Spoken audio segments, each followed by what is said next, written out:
Без мөселманнар дип еш кына күкрәк калырга, шапырынырга яратабыз. Ләкин мөселман ул бик олы сүз һәм бик зур вазифа икәнне һәр вакытта да истә тотабыз микән? Миргазия мәчетенең имам хатибы Габдрауф хәзрәт Забировның фикерләрен ишеттек.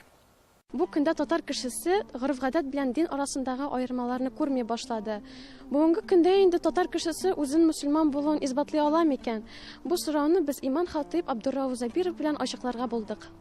Татар милләте үзенең көчен күптән түгел югалтты дисәк, дөрес булмас. Инде 1552 елда ватаныбызга куркыныч һәлакәт килә. Иван Грозный татарларны көчләп чукындыра. Шул вакытта патша гаскәрләре гайрәтле, көчле халкыбызның рухын сындыра. 1552 елны Иван Грозный килеп бу Казан ханлыгын алды. Безнең дәүләтчелегебезне бетерде. Һәм безнең үзебезнең дини институтларыбыз бар, религиозный институты, төрле муассасәләр, тәшкилатлар бар иде. Мәсәлән, сәйидләр бар иде. Кем ул сәйид? Сәйид пәйгамбәребезнең нәселеннән. Әһл-бейттан. Ул шейхлар bütün din эшләре белән идарә итә иде. Bütün din мәс'улияте, дин белән идарә итү мәс'улияте аларга бирелгән иде. Мәсәлән, шуларның бер гүзәл күренеше Сәйид Кул Шариф хәзрәтләре иде. Казан ханлыгында яши. Петр I анардан да яман иде, Елизаветасы да шулай. Әби патша вакытында ничек күрәтәле Екатерина II. Без инде әбибез түгел ул. Без әтәбез Екатерина II, безнең үз әбиләребез бар, Сөембикәләребез, ул безнең әбиләребез. Аллага шөкер, безнең бабаларыбыз Кул Шариф хәзрәтләре милләтебезнең бабасы, рухи бабасы. Без аларны шулай исемлибез. Белем нур, белмәү хур дигән мәкаль татарларның белемле икәнен күрсәтә. Тик нишләп соң без хәзер тарихка, дингә кагылышлы сорауларны беренче урынга куймыйбыз? Кызганычка каршы, күп күңелсез вакыйгалар күргән халкыбыз Аллаһ Тәгалә биргән насихатны үтәми, хәтта никах, Коръән ашы сыман мәҗлесләрне кайчак дөрес үткәрми.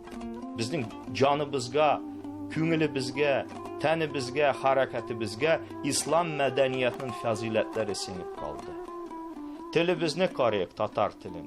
120 кәлимә лисанул Коръән, Коръән теленнән. Китап сүзе. Менә бала туды икән татар аиләсендә. Иң беренче исем бирелә. Шунда балага уң кылагына азан, сул кылагына камәт әйтәбез. Безгә инде адәт булып керде. Аны кем бетерәләр? Халык аңламый, кая адәт, кая монда дин, чөнки кушылып китте. Шул ук садака мәсьәләсе, закат бар.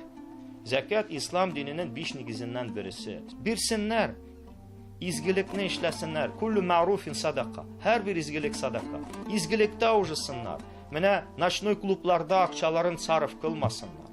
Хамер менә сатыла торган кибетләргә барып шунда малларын харамга тотмасыннар.